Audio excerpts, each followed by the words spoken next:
ಪುನೀತ್ ಕೆರೆಹಳ್ಳಿಗೆ ಯಾರು ಅಧಿಕಾರ ಕೊಟ್ಟರು? ಪುನೀತ್ ಕೆರೆಹಳ್ಳಿ ಕಂಪ್ಲೇಂಟ್ ಮಾಡಬೇಕಾಗಿತ್ತು. ಕಂಪ್ಲೇಂಟ್ ಮಾಡಿ ಪೊಲೀಸಿಗೆ ತಿಳಿಸಿದ್ರೆ ಪೊಲೀಸ್ನವರು ಆಕ್ಷನ್ ತಗೊಳ್ತಾರೆ. ಯಾರು ಪರ್ಮಿಷನ್ ಯಾರಿಗೆ ಕೊಟ್ಟಿದ್ದಾರೆ? ಕಾನೂನಿಗೆ ಅವ್ರ ಮೇಲೆ 16 ಕೇಸ್ಗಳಿದ್ದಾವೆ. ನಾವು ಯಾರು ಅವ್ರನ್ನ ಐಡೆಂಟಿಫೈ ಮಾಡಿ ಅವ್ರನ್ನ ಡಿಪೋರ್ಟ್ ಮಾಡ್ತೀವಿ, ಮುಲಾಜಿಲ್ದೆ ಡಿಪೋರ್ಟ್ ಮಾಡ್ತೀವಿ, ಯಾರನ್ನ ಇಟ್ಕೊಳ್ಳೋದಿಲ್ಲ. ಒಬ್ಬ ಜಾಗೃತ ನಾಗರಿಕನ ಕೆಲಸ ಮಾಡಿದಾನೆ ಮಂತ್ರಿಗಳ ಅದು ತಪ್ಪಂತೇಳಿ ನೀವು ಹೇಳ್ತೀರಾ? ಹೌದು, ಮತ್ತೆ ಯಾರ ಅಧಿಕಾರ ಜಾಗೃತ ಅಧಿಕಾರ? ಈ ಕೇರಳದಿಂದ ಅವ್ನು ಜಲೀಲ್ ಬಂದೈತಲ್ಲ, ಇಲ್ಲೇ ಇನ್ಸ್ಪೆಕ್ಷನ್ ಮಾಡಿ ಹೋಗ್ತಾರೆ, ಅವ್ರಿಗೆ ಅಧಿಕಾರ ಮೇಲೆ ನಾವೀಗಾಗ್ಲೇ ಅವ್ರ ಮೇಲೆ ಕ್ರಮ ತಗೊಂಡಿದ್ದೀವಿ. ಜಲೀಲ್ ಮೇಲೆ ಏನ್ ಕೇಸ್ ಹಾಕಿದ್ರಿ? ಯಾರ ಮೇಲೆ? ಆ ಕೇರಳದ MLA ಜಲೀಲ್ ಬಂದು ಇಲ್ಲಿ ಒಂದು ಕೋಗಿಲ ಡಿಮಾಲಿಷನ್ ಮೇಲೆ ಏನ್ ಮಾಡಿದ್ರು ಹೇಳಿ? ಸರ್ಕಾರ ಬೈದ್ ಬಿಟ್ಟು ಹೋದ್ರು, ಪ್ರೆಸ್ ಮೀಟ್ ಮಾಡಿ ಹೋದ್ರು. ಅವ್ರಿಗೆ ಏನ್ ಮಾಡಿದಿರ? ಅವರು ನೀವೇ ಬೈತೀರಿ, ಅವ್ರಿಗೇನಾದ್ರು ಮಾಡ್ಬೇಕಲ್ಲ. ಅವ್ರಿಗೆ ಯಾರು ಅಧಿಕಾರ ಕೊಟ್ರು? ಒಂದ್ ನಿಮಿಷ, ಜಸ್ಟ್ 1 ಸೆಕೆಂಡ್ ಸರ್, 1 ಸೆಕೆಂಡ್.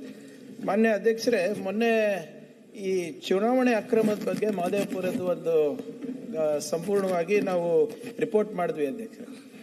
ಆವಾಗ ನ್ಯಾಷನಲ್ ಚಾನೆಲ್ಸ್ ಎಲ್ಲ ಮಹದೇವಪುರಕ್ಕೆ ಹೋಗಿ ಇಂಟರ್ವ್ಯೂ ಮಾಡಿದ್ರು.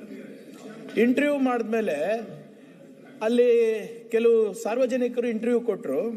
ಬಾಂಗ್ಲಾದೇಶಿಗಳು ಭಾಳಷ್ಟು ಜನ ಇಲ್ಲಿ ಬಂದಿದ್ದಾರೆ, ಇಲ್ಲೆಲ್ಲಾನು BJP ಪಕ್ಷದವರೇ ಕರ್ಸ್ಕೊಂಡು ಬಂದಿರೋದು, ಓಟ್ ಹಾಕಿಸ್ತಾರೆ ಹೆದರ್ಸಿ ಬೆದರ್ಸಿ ಅಂತ ಹೇಳಿದ್ರು ಸರ್. ಅದು ಆಲ್ ನ್ಯಾಷನಲ್ ಮೀಡಿಯಾ ಕವರ್ ಮಾಡಿದ್ರು ಅಧ್ಯಕ್ಷ. ಅದಾದ್ಮೇಲೆ ಇಲ್ಲಿ ಕೇಳಿ, BJP ಪಕ್ಷದವರು ಒಂದು ಅಭಿಯಾನ ನಡೆಸಿದ್ರು, ಜನಜಾಗೃತಿ ಅಭಿಯಾನ ಮಹದೇವಪುರದಲ್ಲಿ. ಮಾಜಿ ಶಾಸಕರು ಕೂತ್ಬಿಟ್ಟು BJP ಪಕ್ಷದವರು ಒಂದು ಅಧಿಕೃತವಾದಂಥ ಅಭಿಯಾನ ನಡೆಸ್ತಾ ಇದ್ದೀವಿ, ಇಲ್ಲಿ ಬಾಂಗ್ಲಾದೇಶಿ ವಲಸಿಗರು ಎಲ್ಲೆಲ್ಲಿದ್ದಾರೆ ದಯವಿಟ್ಟು ಹೇಳಿ ಅಂತ. ಅವರು ಒಂದು ಹೆಲ್ಪ್ಲೈನ್ ಪ್ರಾರಂಭ ಮಾಡಿದ್ರು. ನಂದು ಒಂದೇ ಪ್ರಶ್ನೆ ಅಂದರೆ, ಆ ಹೆಲ್ಪ್ಲೈನ್ ಇಂದ ತಮ್ಗೆಷ್ಟು ಮಾಹಿತಿ ಬಂತು? ಎಷ್ಟು ಜನ ಬಂದು ಇಲ್ಲ ಇಂಥ ಈ ವ್ಯಕ್ತಿ ಬಾಂಗ್ಲಾದೇಶದವನಿದ್ದಾನೆ, ಈ ವ್ಯಕ್ತಿ ಏನೋ ಅಸ್ಸಾಂ ಥ್ರೂ ಬಂದಿದ್ದಾನೆ, ಏನಾದ್ರೂ ಮಾಹಿತಿ ಬಂದಿರ್ಬೇಕಲ್ಲ? ಯಾಕಂದ್ರೆ ಇವ್ ರ್ಯಾನ್ ಅನ್ ಅಫಿಷಿಯಲ್ ಪ್ರೋಗ್ರಾಮ್, ಸೊ ಅದನ್ನು ಮಾಹಿತಿ ಏನಾದ್ರು ಇದ್ರೆ ಇಡಿ. ಏನ್ರಿ ನೀವು ಬರೇ ಏನು ಹೋಮ್ ಮಿನಿಸ್ಟರ್ ಬ್ಲೇಮ್ ಮಾಡೋದ? ಗಡಿ ಕಾಯೋದು ಜವಾಬ್ದಾರಿ ಕರ್ನಾಟಕ ಸರ್ಕಾರದಲ್ಲ ಸ್ವಾಮಿ, ಕೇಂದ್ರ ಸರ್ಕಾರದ್ದು. ಅಲ್ಲಿ ಅಸ್ಸಾಂ ಗೌರ್ಮೆಂಟು ನಿಮ್ದೆ, ಅಲ್ಲಿ ವೆಸ್ಟ್ ಬೆಂಗಾಲ್ನಲ್ಲಿ TMC ಇದೆ, ಅಲ್ಲಿಂದ ಪಾಸ್ ಆಗ್ಬಿಟ್ಟು ಎಲ್ಲ ಸರ್ಕಾರ ಉತ್ತರ ಪ್ರದೇಶ, ಬಿಹಾರ ಎಲ್ಲ ನಿಮ್ದೇ ಇದೆ. ಕರ್ನಾಟಕ ತನಕ ಹೆಂಗ್ ಬರ್ತಾರೆ ಸ್ವಾಮಿ? ಆಮೇಲೆ ನೀವು ನಡೆಸ್ತಾ ಇರೋಂಥ ಜನ ಜಾಗೃತಿ ಅಭಿಯಾನ ಎಷ್ಟು ಕಂಪ್ಲೇಂಟ್ ಬಂದಿದೆ ಹೇಳಿ? ಸ್ವಲ್ಪ ಅದ್ರ ಬಗ್ಗೆ ಬೆಳಕು ಚೆಲ್ಲಿದ್ರೆ. ನಮ್ಮ ಜನ ಜಾಗೃತಿ ಅಭಿಯಾನ ಮಾಡಿದ್ವಿ ಮತ್ತು ಮೂಲಕ 25 ಲಕ್ಷ ಜನ ಬಾಂಗ್ಲಾದೇಶ ಹೇಳಿ ಸರ್, ಎಲ್ಲಿ ನೀವು ಅಭಿಯಾನ ನಡೆಸಿ ಅಂದಾಜು ಒಂದು 25 ಲಕ್ಷ ಜನ ಬಾಂಗ್ಲಾದೇಶ ರಾಜ್ಯದಲ್ಲಿ ಇದ್ದಾರೆ. ಒಂದು ಹೆಲ್ಪ್ ಲೈನ್ ಹಾಕಿದ್ರಿ, ಎಷ್ಟು ಬಂತು ಸ್ವಲ್ಪ ಮಾಹಿತಿ ಕೊಡಿ ಸರ್. ಗವರ್ಮೆಂಟ್ ನಿಮ್ಮ ಜವಾಬ್ದಾರಿ ಚರ್ಚೆ ಆಗಿ ಮಾಡಿ ಗೊತ್ತಾಗುತ್ತೆ. ಹಾಲು ನೀವೇ ಕರ್ಸ್ಬಿಟ್ಟು ವೋಟರ್ ಲಿಸ್ಟ್ ಅಲ್ಲಿ ಹಾಕ್ತೀರಾ ಅಂತ ಸಾರ್ವಜನಿಕರು ಹೇಳ್ತಾ ಇದ್ದಾರೆ ಮಹದೇವಪುರದಲ್ಲಿ. ಮಾನ್ಯ ಅಧ್ಯಕ್ಷರೇ, ಕೌನ್ಸಿಲ್ಗೆ ಹೋಗಿ ಅಲ್ಲಿ ಕೂಡ ಉತ್ತರ ಕೊಡಬೇಕಾಗ್ತದೆ. ಅದರಿಂದ ಕೊನೆಯಲ್ಲಿ ನಂದೊಂದೇ ಒಂದು ಕ್ಲಾರಿಫಿಕೇಶನ್. ಅವ್ರದ್ದು ಕೇಳಿದ್ರು ಲಾ ಅಂಡ್ ಆರ್ಡರ್ದು. ಸನ್ಮಾನ್ಯ ಮುಖ್ಯಮಂತ್ರಿಗಳು ಸವಿಸ್ತಾರವಾಗಿ ಅವರ ನಾರ್ಮಲ್ ಸ್ಟೈಲಲ್ಲಿ ಕೊನೆಯಲ್ಲಿ ಒಂದು ಅರ್ಧ ಗಂಟೆಗೆ ಬಂದ್ರಷ್ಟೇ, ಇನ್ನು 1.5 ಗಂಟೆ ಪೂರ್ತಿ ಅಲ್ಲೆಲ್ಲ ಸುತ್ತಾಕ್ಸ್ಬಿಟ್ರು ನಮ್ಮನ್ನ. ನಾನು ನೋಡ್ತಾ ಇದ್ದೆ, ಇಲ್ಲಿ ಕೂತ್ಕೊಂಡು ಆಚೆ ಸುತ್ತಾಕ್ಸಿ ಕೊನೆಗೆ ಬಂದು ಸಬ್ಜೆಕ್ಟಿಗೆ ಬಂದರು. ಆದರೆ ನಾವು ಪ್ರಮುಖವಾಗಿ ಹೇಳಿದಂಥ ವಿಚಾರಗಳನ್ನು ನಾವು ಕಾಂಟ್ರಾಕ್ಟರ್ ಅಸೋಸಿಯೇಷನ್ದು ನಾನು ಪತ್ರ ತೋರಿಸಿ, ಪ್ರೆಸ್ ಮೀಟ್ ತೋರಿಸಿ ಅದರದ್ದೆಲ್ಲ ಹೇಳಿದೆ. 60% ಸರ್ಕಾರ ಕಮಿಷನ್ ತಗೊಂತೈತೆ, ನಾವೆಲ್ಲ ಸ್ಟ್ರೈಕ್ ಮಾಡ್ತೀರಿ, ಎಲ್ಲ ಕೆಲಸ ಕಾರ್ಯಗಳನ್ನು ಸ್ಥಗಿತ ಮಾಡ್ತೀರಿ, ಇದು ರಾಜ್ಯಕ್ಕೆ ಹಾನಿ ಆಗ್ತೈತೆ. ಇದ್ರ ಬಗ್ಗೆ ತಾವು ಚಕಾರನೇ ಎತ್ತಲಿಲ್ಲ. ಮತ್ತೆ ಜಯಶ್ರೀ ಅವ್ರ ಮೇಡಮ್ ಅವ್ರದ್ದು ಇವತ್ತು ವರದಿ ತರ್ಸ್ಕೊಂತೀನಿ ಅಂದರು. 5 ದಿನ ಆಗೈತೆ ಅಧ್ಯಕ್ಷ. ಎಷ್ಟು ದಿನ ಬೇಕು? ಅದಾದ ಈ ಸರ್ಕಾರಕ್ಕೆ ಇಮಿಡಿಯೇಟ್ ಆಕ್ಷನ್ ಮಾಡೋಕ್ಕೆ ಆಗಲ್ಲ ಅಂದರೆ ಎಷ್ಟು ದಿನಗಳು, ಎಷ್ಟು ವರ್ಷಗಳು ಬೇಕು? ಇದು ಅಧಿವೇಶನ ನಡೀತಾ ಇದೆ, ಇಲ್ಲೇ ಇವರು ಕ್ರಮ ತೆಗೆದುಕೊಳ್ಳೋಕ್ಕಾಗಲ್ಲ. ರಿಪೋರ್ಟ್ ಅಂತ ಹೇಳಿದ್ರೆ ಮುಖ್ಯಮಂತ್ರಿಗಳಿಗೆ ನೋಡ ಚೀಟಿ ಕಳಿಸ್ತಾರಲ್ಲ, 1 ನಿಮಿಷದ ಕೆಲಸ ಮುಖ್ಯಮಂತ್ರಿಗಳಿಗೆ.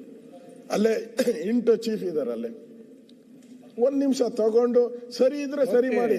ನಾನ್ ಸುಳ್ಳು ಹೇಳದ್ನ? ಜಯಶ್ರೀ ಅವ್ರನ್ನ ನಾಮಿನೇಟ್ ಮಾಡಿದ್ದು ಕಾಂಗ್ರೆಸ್ ಅವರೇ. ಹೌದು, ಕಾಂಗ್ರೆಸ್ ಅವರೇ ನಾಮಿನೇಟ್ ಮಾಡಿದ್ದು.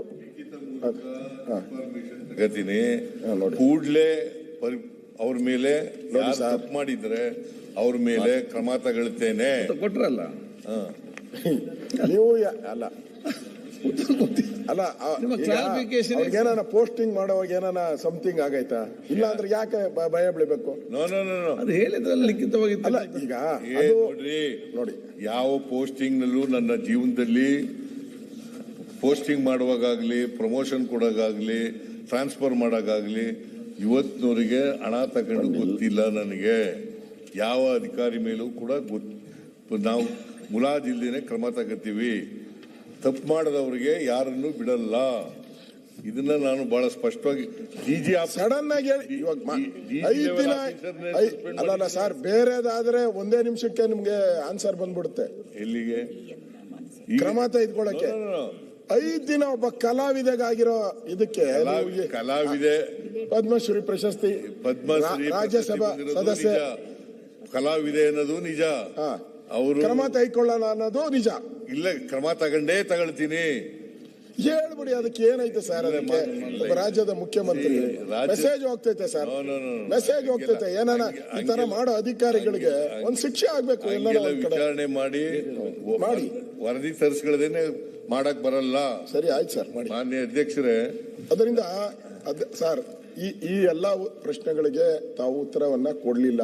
ನಾನು 5,000 ಕೋಟಿದು ಆ ಗೃಹಲಕ್ಷ್ಮಿ ಹಣವನ್ನ ಹಾಕಿಲ್ಲ ಇನ್ನು ಅಂತ ಕೇಳಿದೆ. ನಾನು ಅದ್ರ ಬಗ್ಗೆ ಮಾತೇ ಹೇಳಿಲ್ಲ.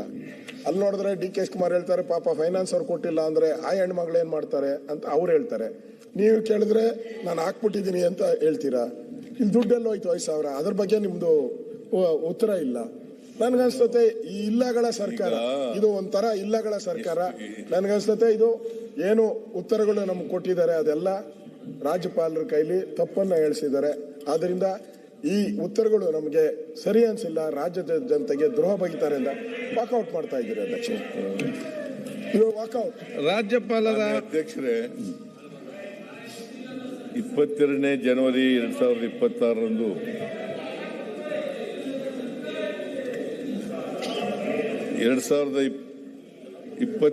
ಜನವರಿ 2026ರಂದು ವಿಧಾನಮಂಡಲದ ಉಭಯ ಸದನಗಳ ಸದನಗಳನ್ನು ಉದ್ದೇಶಿಸಿ ನ್ಯಾಯಪಾಲಿಸಿದ ಭಾಷಣಕ್ಕಾಗಿ ಈ ಅಧಿವೇಶನದಲ್ಲಿ ಸೇರಿರುವ ವಿಧಾನಸಭೆಯ ಸದಸ್ಯರಾದ ನಾವು ಮಾನ್ಯ ರಾಜ್ಯಪಾಲರಿಗೆ ಸಲ್ಲಿಸುವ ಕೃತಜ್ಞತಾಪೂರ್ವಕವಾದ ವಂದನಾ ನಿರ್ಣಯ ಪ್ರಸ್ತಾವವನ್ನು ಅಂಗೀಕರಿಸಬೇಕೆಂದು ಸದನವನ್ನು ಕೋರುತ್ತೇನೆ.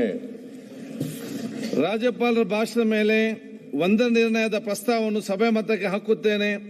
ಪ್ರಸ್ತಾವ ಹೀಗಿದೆ: 22 ಜನವರಿ 2026ರಂದು ವಿಧಾನಮಂಡಲದ ಉಭಯ ಸದನಗಳ ಸದಸ್ಯರನ್ನುದ್ದೇಶಿಸಿ ದಯಪಾಲಿಸಿದ ಭಾಷಣಕ್ಕಾಗಿ ಈ ಅಧಿವೇಶನದಲ್ಲಿ ಸೇರಿರುವ ವಿಧಾನಸಭೆಯ ಸದಸ್ಯರಾದ ನಾವು ಮಾನ್ಯ ರಾಜ್ಯಪಾಲರಿಗೆ ಕೃತಜ್ಞತಾಪೂರ್ವಕವಾದ ವಂದನೆಗಳನ್ನು ಸಮರ್ಪಿಸುತ್ತಿದ್ದೇವೆ. ಪ್ರಸ್ತಾವದ ಪರವಾಗಿರುವ ಹೌದು ಎಂದು ಸೂಚಿಸಬೇಕು. ಪ್ರಸ್ತಾವದ ವಿರೋಧವಾಗಿರುವ ಇಲ್ಲ ಎಂದು ಸೂಚಿಸಬೇಕು. ಪ್ರಸ್ತಾವ ಹೌದು ಅನ್ನೋ ಪರವಾಗಿದೆ ಎಂದು ಭಾವಿಸುತ್ತೇನೆ. ಪ್ರಸ್ತಾವ ಹೌದು ಅನ್ನೋ ಪರವಾಗಿದೆ. ಪ್ರಸ್ತಾವ ಹೌದು ಅನ್ನೋ ಪರವಾಗಿದೆ. ಪ್ರಸ್ತಾವ ಅಂಗೀಕೃತವಾಗಿದೆ. ವಂದನಾ ನಿರ್ಣಯದ ಪ್ರಸ್ತಾವಕ್ಕೆ ಸಭೆ ಅನುಮತಿ ದೊರಕಿದೆ. ವಂದನಾ ನಿರ್ಣಯ ಪ್ರಸ್ತಾವವನ್ನು ಮಾನ್ಯ ರಾಜ್ಯಪಾಲರಿಗೆ ಕಳಿಸಿಕೊಡಲಾಗುವುದು. ಈಗ ಒಂದು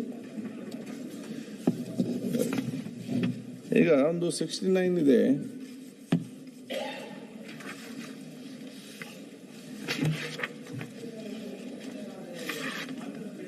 ಹೌದು, ಇವತ್ತೇ ಮುಗಿಸ್ಬೇಕು 69 ಎಲ್ಲ. ನಾಳೆ ನಾವು